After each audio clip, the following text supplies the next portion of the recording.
Ar bus kitokių nuomonių? Nematau. Tai galime pritarti bendru sutarimu. Dėkoju, pritarta. Ir rankos pakeltos, jūs sakote, laikykitės tvarkos, o nematote.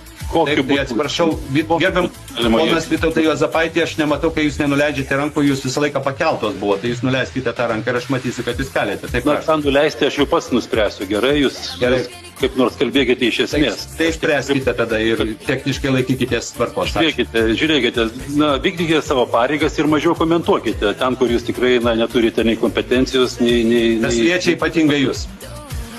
Gerai, na, jūsų žodis paskutinis, gerai, jūs tikrai, kaip vaikų darželėje, tikrai jūs elgiate šiandien iki galo, aš jums leisiu tą daryti.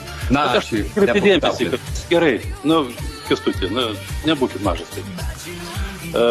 Būkit didelis vaikas. Ir Dainius Žalimas yra pakėlę rankas ir laukia kantriai taip pat savo išsakyti nuomonę.